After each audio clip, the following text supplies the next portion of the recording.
Sunday morning, of all these characters, the one who was up the earliest and active before the crack of dawn is one that you may have forgotten about. Clearly, it was Lance. Remember Lance from Book One, who had pedaled off to the west, not into the sunset, but into the into the morning on Friday, and he pedaled out of the picture in a way, but not out of the novel. Uh, so let me tell you about him. That day, Friday, when he'd left, he'd cycled hard. He'd not chosen the route that Violet had suggested that would have gone close to Washington, but instead headed for the mountains.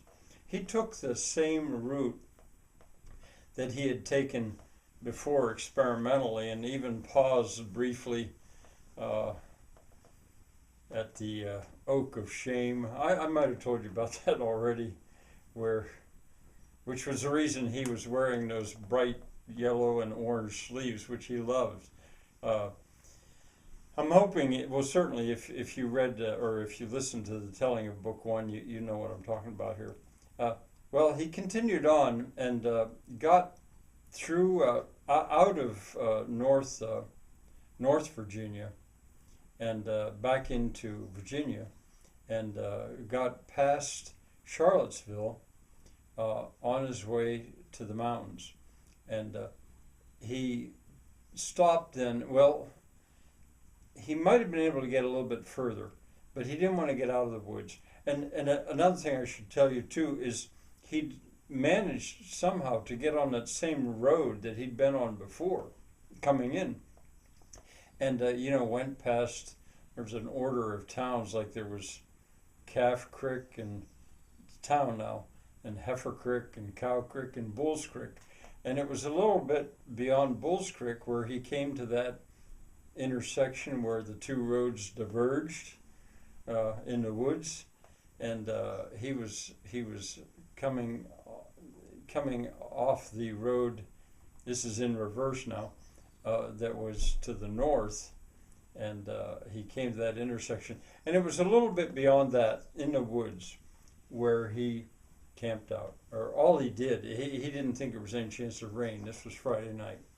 And so he slept in a sleeping bag under a tarp that he had, and passed a fine night. His knee was doing okay. He I can't say he was being careful with it because he really wanted to get home.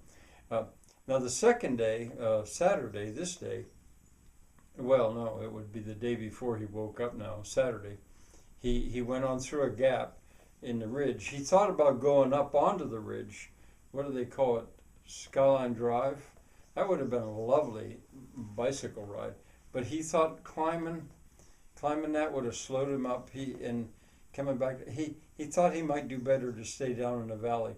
So not pretty close to Waynesboro, he turned north and stayed down in the valley. Now Tolstoy, at some point in War and Peace, said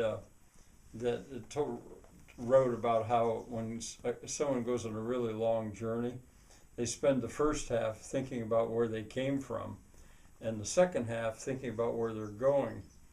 Well, that wasn't quite true of Lance. He spent more time thinking about where he was going, but that's partly because where he had been, it was like unreal. To him, had that really happened? I mean, it was like a kind of another world. But anyway, he that day, Saturday, he was going up the valley, and he made it a long ways, and maybe could have gone a little further, but he found a place where he could go up through a field and up into the woods and camp out again. Now this time he stretched a rope between two trees and put his tarp over it, because he thought it might rain. He could see, as it was getting dark, he could see way to the south there was flashes of lightning. He could see there was a storm going on south of them. Of course, this is the same storm that hit the moot point. But he went to sleep, slept soundly, And now here we are at the crack of dawn. He was up and ready to go again. His knee was doing fine. And he almost immediately came into a town called Winchester, I think it was. And there it was early, but not too early, and there was a Catholic church there. And you know, Lance, or maybe you don't, but maybe you do.